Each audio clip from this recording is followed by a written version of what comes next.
ஆதி பாரதி சீரியலில் இப்போ எக்ஸ்ட்ரானரியான எபிசோட் வந்திருக்குன்னே சொல்லலாம். விசிஎம் சுத்தமாக போக மாட்டேங்குது. பார்க்குறலாம் லைக் பண்ணிட்டு பார்த்தீங்கன்னா கொஞ்சம் பேச வந்து முட்டிட்டா இருக்கும். ப்ளீஸ் சப்போர்ட் பண்ணுங்கள் ஃப்ரெண்ட்ஸ்.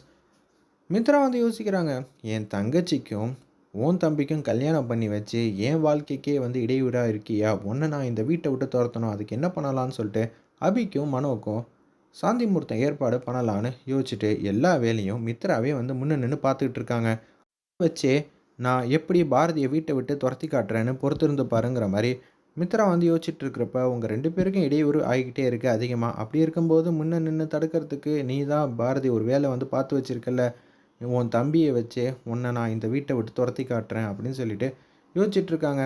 அதுபடியே மீனா கிட்ட இந்த தகவல் வந்து சொல்லிடுறாங்க. சொன்ன உடனே அப்படியான்னு சொல்லிட்டு நம்ம மீனாவும் பாட்டிக்கிட்டையும் லட்சுமி அம்மாக்கிட்டையும் வந்து சந்தோஷமாக வந்து பேசுகிறாங்க. நீங்கள் மனோவை ரெடி பண்ணுங்கள், நான் அபியை ரெடி பண்ணி கூட்டிகிட்டு வந்துடுறேன்னு சொன்னோன்னே மித்ரா வேக வேகமாக போயிட்டு அண்ணன் என்ன தெரியுமா என்ன நடக்குது அப்படின்னு சொல்லி உல்ட்டாவாக வந்து பேசி வச்சிடுறாங்க. யாரை கேட்டு அவள் சாந்தி முகூர்த்த ஏற்பாடெலாம் வந்து பண்ணி வச்சுருக்கா, நான் சும்மா விட மாட்டேன், சொத்துக்காக எந்த அளவுக்கு கீழே இறங்கி வந்துட்டாங்கன்னு சொல்லி யோசிச்சுட்டு அப்படியே வேக வேகமாக வராங்க.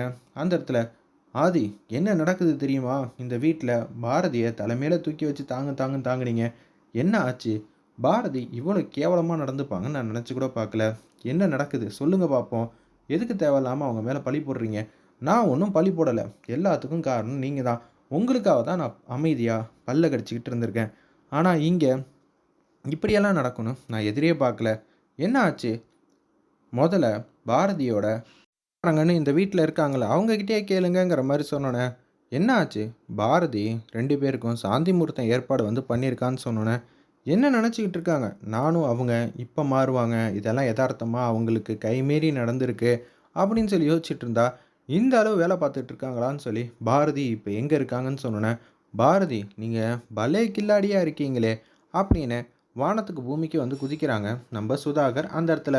அப்பன்னு பார்த்து என்ன நடக்குது, எனக்கு ஒன்றும் புரியலையே, என்ன சொல்கிறமா, நீ சொல்லி தானே எல்லா ஏற்பாடும் வந்து நடக்குதுன்னு சொல்லிட்டு மனோவும் அபியும் ரெடியாகி பக்கத்தில் வந்து நிற்கிறாங்க. நான் உங்களை மன்னிக்கவே முடியாது, மரியாதையாக இந்த வீட்டை விட்டு போயிடுங்க அப்படின்னு சொல்லும்போது மித்ரா வந்து சிரிக்கிறாங்க. கண்டிப்பாக உன்னால் இந்த விஷயத்துலேருந்து வெளியில் வரவே முடியாது பாரதி, இந்த வீட்டை விட்டு போகிறத தவிர உனக்கு வேறு ஆப்ஷனே இல்லை, இது எல்லாத்தையும் நான் தான் பண்ணேன் அப்படின்னு யோசிக்கிறப்ப மித்ரா வந்து சிரிக்கிறாங்க. இது எல்லாம் உன்னோட வேலையா அப்படின்னு சொல்லிட்டு இருக்கிறப்ப அமைதியாக இருக்காங்க அந்த இடத்துல. உடனே பாட்டிக்கிட்ட வந்து சொல்கிறாங்க, இது எல்லாம் நான் சொல்லி செய்யவே இல்லை, வேற யாரோ வந்து ஏற்பாடு பண்ணியிருக்காங்க, வேற யார், இது எல்லாத்துக்கும் காரணம் மித்ரான்னு சொல்லிடட்டா, வேணாம், ஏற்கனவே சுதாகர் வந்து கண்ணா அப்படின்னா நம்மளை புரிஞ்சிக்காமல் வந்து பேசிகிட்டு இருக்காரு, அப்படி இருக்கிற சூழ்நிலையில் இது எல்லாத்துக்கும் காரணம் உன்னோட தங்கச்சி தான் அப்படின்னு சொன்னோன்னு வச்சுக்கோங்களேன், ஆதாரம் இல்லாமல் நம்ம எதையும் வந்து ப்ளே பண்ண முடியாது, பார்த்தீங்களா கடைசியில் என் மேலே வந்து பழி போடுற அளவுக்கு ஆகிட்டீங்கன்னு சொல்லி ஆதிக்கு இன்னமும் நம்ம மேலே வெறுப்பு தான் அதிகமாகும், மரியாதையாக சுதாகர் சொன்னபடியே நீங்கள் எல்லாரும் வீட்டை விட்டு போயிடுங்கன்னு நம்ம ஆதியும் சொல்லிடுறாங்க. நீங்கள் இந்த வீட்டில் இருக்கிற வரைக்கும் நல்லா இருக்கும்னு நினச்சேன், ஆனால் இந்த வீட்டில் நீங்கள் இருக்க இருக்க பிரச்சனை நாளடைவில் கூடிக்கிட்டே போகுது, இதை என்னால் ஜீர்ணிக்க முடியல. சுதாகரும் வந்து கடுப்பாக வராங்க. ஆதி இப்போயாவது என்னை பற்றி புரிஞ்சுக்கிட்டீங்களே அதுக்கு ரொம்பவே சந்தோஷம், இந்த குடும்பத்துக்கு இந்த மேட்டு இந்த வீட்டில் இருக்கிற சொல்கிற அளவுக்குலாம் எனக்கு பொறுமையும் கிடையாது, அப்புறம் இருந்தாங்கன்னா எனக்கு வர கோவத்துக்கு அப்புறம் நான் ஏதாவது கை நீட்டி அடிச்சிட போகிறேன் அப்படின்னு சொல்லி உச்சக்கட்ட கோவத்தில் வந்து பேசுகிறாங்க. இதை கேட்ட உடனே எதுவுமே பேசாமல் பாரதியும் அந்த இடத்துல நிற்கிறாங்க. என்னம்மா சொல்ல வேண்டியதானே, சொன்னதுனால ஒரு பிரயோஜனமும் இல்லை, நம்ம விட்டு போயிடலாம் அப்படின்னு சொல்லி அந்த இடத்துல பாரதி வந்து முடிவெடுக்கிறாங்க. இதை கேட்ட உடனே கடுப்பாக வராங்க. ஏம்மா இந்த வீட்டை விட்டு போகணும் தான், மித்ரா இது மாதிரி சதி செஞ்சுக்கிட்டு இருக்கா, அப்படி இருக்கும்போது இங்கேருந்து போகலாமா, ஆமாம் இங்கேருந்து போகக்கூடாது தான் எனக்கு நல்லாவே புரியுது, நம்ம இங்கேருந்து போயிட்டா மனோவையும் அபியும் பிரிக்கிறத ரொம்ப நேரம் ஆகாது அப்படின்னு சொல்லிட்டு இருக்கிறப்ப அண்ணா தெரிஞ்சு தான் செய்கிறியா, ஏன் இப்படி இதுமெல்லாம் பண்ணிக்கிட்டு இருக்க, அவங்க என்னோட சொந்தக்காரங்க அப்படின்னு சொல்லும்போது அபி எல்லாத்துக்கும் அளவு இருக்குது சரியா, கல்யாணம் நடந்துருச்சு சரி, மாப்பிள்ளை இங்கே இருக்காருன்னு வேறு வழி இல்லாமல் சொல்லிகிட்டு இருக்கோம், ஆனால் அவங்க சொந்தம்லாம் வந்து இங்கே இருக்கணும்னு அவசியம் இல்லை, தேவையில்லை, மரியாதை என் பேச்சை கேட்டுட்டு உள்ளே போகிறதா இருந்தால் போ, இல்லாட்டி எனக்கு என்ன சொல்கிறதுன்னு தெரில, நான் இந்த வீட்டில் இருக்கணுமா இல்லை அவங்க இந்த வீட்டில் இருக்கணுமான்னு முடிவு பண்ணிக்க அப்படின்னு சொல்லும்போது அபியாலையும் எதுவும் பேச முடியல. அப்படியே பேசலான்னு வரப்ப நீ எங்களுக்காக பேசாத, மனோவை கூட்டிகிட்டு உள்ளே போ, எக்காரனை கொண்டையும் மனோவை கைவிட்டுறாத அப்படின்னு சொல்லி நம்ம பாரதி சொன்னோன்னே கரெக்டாக வந்து சொல்கிறீங்க, எப்படி மனோ உள்ளே இருக்கணும், அதுக்கப்புறமேட்டுக்கு மனோவை வச்சு நீங்கள் பின்னாடியே வந்துடணும். சூப்பர் திட்டம். ஆனால் கண்டிப்பாக நான் உங்களை எக்காரணம் கொண்டும் வீட்டுக்குள்ளே விடவே மாட்டேன்னு சொல்லிட்டு எல்லாரும் போயிடுறாங்க. அந்த இடத்துல மீனா வந்து பேசுகிறாங்க. எனக்கு என்ன செய்யறதுன்னு தெரில. நீ இந்த காரியத்தை பண்ணலையா அப்படின்னு சொல்லி மீனா வந்து கேட்குறாங்க. நான் பண்ணலைங்க. இப்போ வீட்டு இருக்கிற நிலைமைக்கு இதெல்லாம் எப்படிங்க என்னால் பண்ண முடியும்?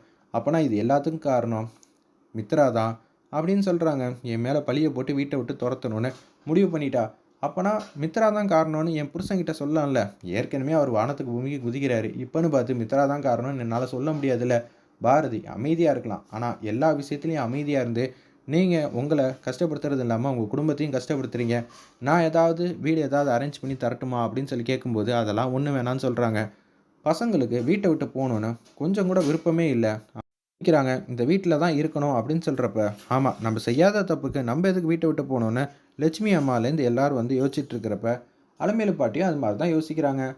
ஏதாவது ஒன்று நடக்கும், மிராக்கல் நடக்கும் அப்படின்னு சொல்கிறப்ப, மழையும் வந்து ஜோன்னு பெஞ்சிக்கிட்டு இருக்கு. அப்பன்னு பார்த்து நம்ம ஆதி வந்து ஃபீல் பண்ணிகிட்டு இருக்காங்க. ஒரு வேளை ஆதி கூட்டிகிட்டு வந்துட்டா என்ன பண்ணுறது அப்படின்னு சொல்லிட்டு மித்ரா தந்திரமான முறையில் ஆதி ரூமுக்கு போகிறாங்க. இப்படியெல்லாம் பாரதி பண்ணுவாங்கன்னு நான் நினச்சி கூட பார்க்கலன்னு சொல்கிறப்ப, இது எல்லாம் பாரதி பண்ணியிருப்பாங்களான்னு கேட்டால் எனக்கே கொஞ்சம் சந்தேகமாக தான் இருக்குது. ஆனால் என்ன பண்ணுறது, நடந்ததெல்லாம் வச்சு பார்த்தா பாரதி எதுவும் சொல்லாமல் அமைதியாக இருக்காங்க. எனக்கும் ஒன்றும் புரியல அப்படின்னு சொல்லி உச்சக்கட்ட கோவத்தில் வந்து இருக்காங்க. அந்த இடத்துல நம்ம பாரதியிலேருந்து எல்லாரும் இது மாதிரி இல்லாத பொல்லாத சொல்லி சொல்லியே வந்து குடும்பத்தை பிரிக்கிறதே இவளுக்கு வேலையாக போச்சு அப்படின்னு யோசிக்கிறப்ப, பாரதி நக்கலாக வந்து பால்களில் நின்று பார்க்குறாங்க. மழையெல்லாம் பெய்ய ஆரம்பிக்க போதே குழந்தைங்களை கூட்டிகிட்டு வீட்டை விட்டு போயிடுங்க. பாரதி திருப்பி இந்த வீட்டுக்கெல்லாம் வந்துடாதீங்க. யாரும் உங்களுக்கு ஆதரவாக வந்து பேச மாட்டாங்க. பார்த்துக்கங்க. ஆதியே உங்களுக்கு எதிராக வந்து ஆயிட்டாங்க. இது எல்லாம் இவளோட வேலை. ஆனால் என்ன பண்ணுறது, இவ வீட்டுக்குள்ளே இருக்கா, நம்ம வெளியில் இருக்கோம். பழியை போட்டு அநியாயமாக நம்மளை இந்த குடும்பத்தை விட்டு பிரிச்சுட்டாலேன்னு சொல்லி அலமேலு பாட்டியும் லட்சுமி அம்மாவும் முறைக்கிறாங்க. அப்படியே வந்து உள்ளே போக ஆரம்பிச்சிடுறாங்க. அந்த இடத்துல அப்பா நம்மளை வந்து கூப்பிடுவார், எனக்கு நம்பிக்கை இருக்குங்கிற மாதிரி சொன்னோன்னே மழையும் வந்து நல்லா பெஞ்சிக்கிட்டே இருக்குது. ஆதிக்கு ரொம்ப வந்து கஷ்டமாக இருக்குது.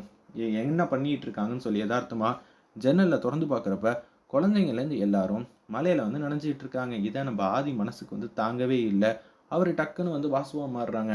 இதெல்லாம் நியாயமாக இருக்கா உனக்கே? நீ பண்ணுறதெல்லாம் தப்பு, எது சரி எதுன்னு தெரிஞ்சு இப்படியெல்லாம் பண்ணலாமா? அவங்க மேலே தப்பு இருக்கோ இல்லையோ அவங்க இந்த வீட்டில் தான் இருக்கணுங்கிற மாதிரி சொல்லி புரிய வச்சதுனால திடீர்னு டக்குன்னு வந்து ஆதியாக மாறிடுறாரு. என்னது அவங்க மனசு வந்து எனக்கு வேறு ஏதோ சொல்கிற மாதிரி தோணுது. சரி குழந்தைங்களுக்காக நம்ம கீழே இறங்கி வருவோம்னு சொல்லிட்டு கீழே இறங்கி வராங்க. மலையில் ஆதியும் வந்து நினைகிறாங்க. அந்த இடத்துல நான் குழந்தைங்களுக்காக உங்களை வீட்டுக்கு வந்து கூட்டிகிட்டு போகிறேன் சரிங்களா? தேவையில்லாமல் ஆனால் இன்னொரு வாட்டி இது மாதிரிலாம் இடக்கு முடக்காக வந்து பண்ணாதீங்க சரிங்களா?